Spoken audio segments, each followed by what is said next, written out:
مفتی صاحب کے YouTube channel کو سبسکرائب کیجئے، مفتی عطاء الرحمن قاسمی۔ بسم اللہ الرحمن الرحیم، حامدوں و مصلین اما بعد۔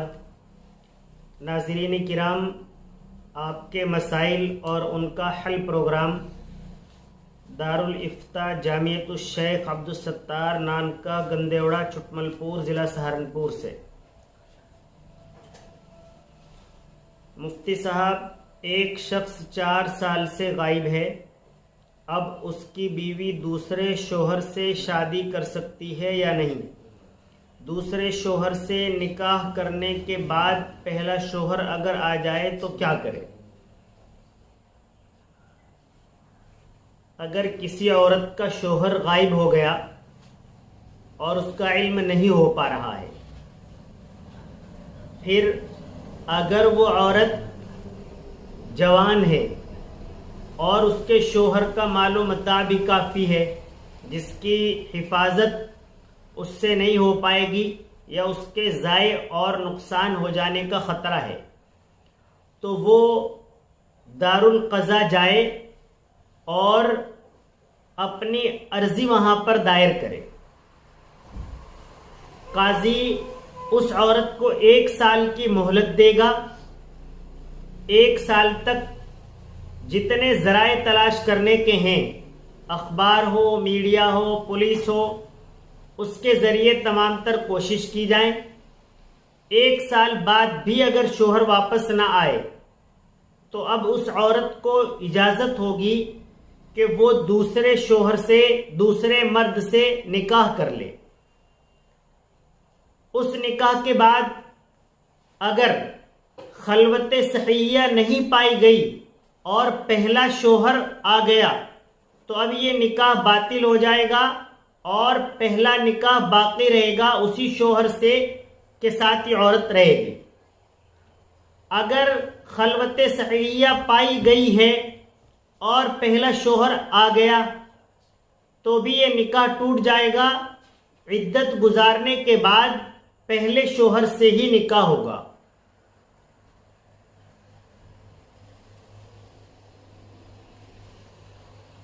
عرفان بھائی مالیگاؤں سے معلوم کرتے ہیں کہ میری بیوی حاملہ ہے تو کیا ہم بستری کر سکتے ہیں؟ ابھی پہلا ہی مہینہ ہے۔ شرعی اعتبار سے اس میں کوئی حرج کی بات نہیں ہے۔ اطباء اور ڈاکٹرز اگر منع کرتے ہیں، اس میں اگر کوئی قباحت ہے تو وہ دیکھنے والی بات ہوگی۔ راغب بھائی سرکڑی سے سوال کرتے ہیں، مقبوضہ زمین کو خریدنا کیسا ہے اور جھوٹی گواہی دینا کیسا ہے؟ اصل میں کوئی پلاٹ ہے، اس پر کسی نے قبضہ کیا ہوا ہے، ایک آدمی کو معلوم ہے کہ یہ قبضہ کی ہوئی زمین ہے، پھر بھی وہ اس کو خرید رہا ہے، اور وہاں کے لوگ بھی یہ گواہی دے رہے ہیں کہ یہ زمین اسی شخص کی ہے جس نے قبضہ کیا ہوا ہے، درحال ہے کہ وہ جھوٹ بول رہے ہیں۔ اس مسئلے میں جو شخص زمین خرید رہا ہے، اگر اس کو معلوم ہے کہ اس شخص نے جو بیچ رہا ہے قبضہ کیا ہوا ہے، تو خریدنے والے کے لیے جائز نہیں ہے کہ اس زمین کو خریدے۔ اور جو لوگ جھوٹی گواہی دے رہے ہیں وہ بہت سخت گنہگار ہیں۔ اللہ کے نبی صلی اللہ علیہ وسلم کا فرمان ہے کہ جھوٹی گواہی دینے والا شخص گواہی دینے کے بعد وہاں سے قدم نہیں ہٹاتا ہے کہ اللہ تبارک و تعالیٰ اس پر جہنم واجب کر دیتے ہیں۔ یہ زمین پر قبضہ کرنا خود ایک بہت بڑے گناہ کی بات ہے۔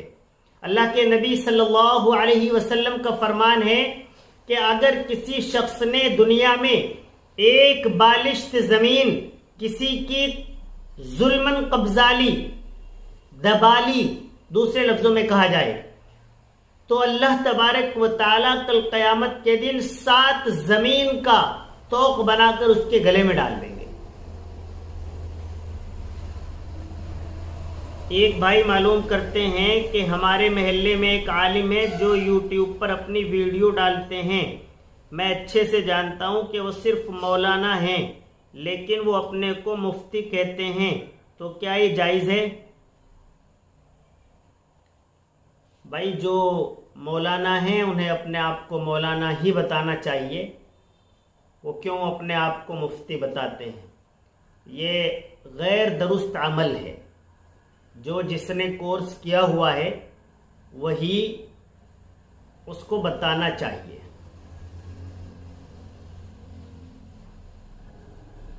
مفتی صاحب, اگر کسی مسجد کا بجلی کنیکشن نہیں ہے اور ذمہ داران جان بوجھ کر چوری کی لائٹ استعمال کر رہے ہیں تو کیا غسل وضو اس پانی سے جائز ہے؟ سیف علی بھائی گورکھپور دہرادون سے معلوم کرتے ہیں.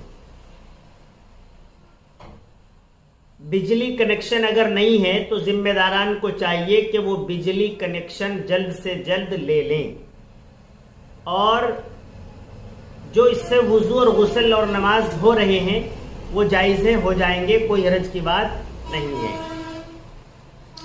نوشاد انجم سہارنپور سے معلوم کرتے ہیں کہ اگر نماز میں کوئی شخص صرف من میں سورت پڑھے, ہونٹ بھی حرکت نہ دے تو کیا حکم ہے؟ دیکھیں نوشاد انجم صاحب, نماز میں جہری طور پر تلاوت قرآن کریم کا کرنا ضروری ہے. جہری میں بھی جو سری نمازیں ہوتی ہیں ان میں بھی آدمی من میں تلاوت قرآن کریم کرے, یہ درست نہیں ہے. اسے کم از کم اتنی زور سے قرآن کریم تلاوت کرنی چاہیے کہ وہ خود سن پائے, اس کے ہونٹوں سے محسوس ہو رہا ہو کہ یہ قرآن کریم کی تلاوت کر رہا ہے. ہونٹ بالکل بند ہوں اور وہ صرف دل میں قرآن کریم کی تلاوت کا تصور کر رہا ہو. وہ قرآن کریم کی تلاوت نہیں بلکہ قرآن کریم کی تلاوت کا تصور ہے, جس سے نماز کے تعلق سے سری اگر نماز ہے اس میں بھی ضروری ہے کہ ان ہونٹوں کو ہلا رہا ہو, یعنی قرآن کریم کی باقاعدہ تلاوت کر رہا ہو. صرف دل میں تلاوت کرنے سے نہیں ہو پائے گا. محمد توقیر چما باز سے معلوم کرتے ہیں آب زمزم کتنے سانس میں پینا چاہیے؟ آب زمزم کا حکم بھی دوسرے پانی جس طریقے پر 3 سانس میں پینا چاہیے اسی طریقے پر آب زمزم کو بھی 3 سانس میں پینا چاہیے. توقیر بھائی کا دوسرا سوال ہے, جو چوری کی بجلی چلائی اس کی ادائیگی کیسے ہو؟ یعنی سال 6 مہینے 8 مہینے چوری کی بجلی جو استعمال کی اس کی ادائیگی کا کیا طریقہ کار؟ اصل میں شریعت کی طرف سے تو یہ ہے کہ اس کی اللہ سے توبہ کی جائے, لیکن توبہ بعد میں کی جائے, پہلے اس کی ادائیگی کی صورت اور شکل نکالی جائے. اس کی شکل و صورت کوئی ادھیکاری ہی بتا پائیں گے کہ اس کی ادائیگی کس طریقے پر کم از کم ہو سکتی ہے.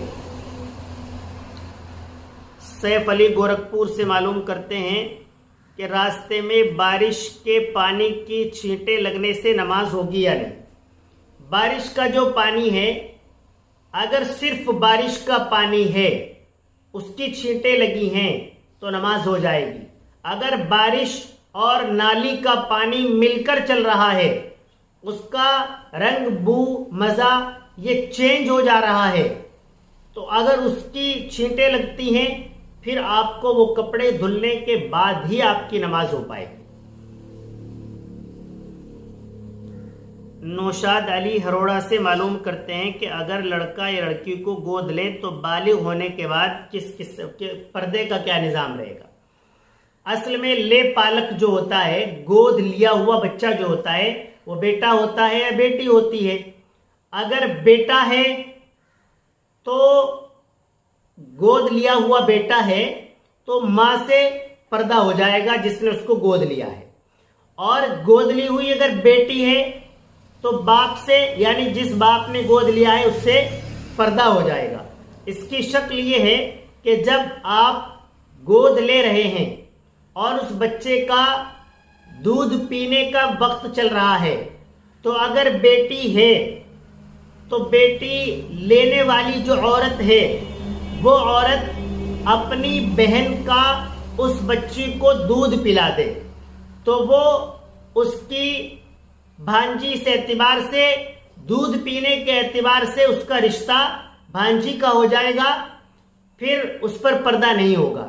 اسی طریقے پر اگر بیٹا گود لے رہے ہیں تو جو شوہر ہے جو گود لے رہا ہے اس کی بہن اگر اس کو دودھ پلا دیتی ہے اس بیٹی کو، تو پھر وہ اس کے لیے محرم ہوگی اور اس کی وہ اس طور پر بھتیجی ہوگی دودھ پلانے کے اعتبار سے۔ محسن انصاری گندیوڑا سے معلوم کرتے ہیں اگر میت کی تدفین صبح کو ہونی ہے تو شام کو نہلا کفنا کر رکھ سکتے ہیں یا نہیں؟ نہلانے اور کفنانے کے بارے میں یہ لکھا ہوا ہے کہ انتقال کے مان بعد نہلانے اور کفنانے کا نظم کیا جائے، اس میں دیری نہ کی جائے۔ اب اس کے بعد بھی جتنی دیر رکھنا آپ کے لیے ضروری ہے اس کے بعد ہی رکھیں۔ تو اس اعتبار سے میت کو شام کو ہی نہلا کفنا دیا جائے، لیکن میت کی تدفین میں جلدی کرنے کو شریعت نے ضروری قرار دیا ہے۔ ناظرین کرام، اگر آپ بھی اپنا کوئی مسئلہ معلوم کرنا چاہتے ہیں تو آپ ہمارے واٹس ایپ نمبر پر لکھ کر یا آڈیو ویڈیو کے ذریعے بھیج سکتے ہیں، اس کا جواب بہت جلد انشاءاللہ دے دیا جائے گا۔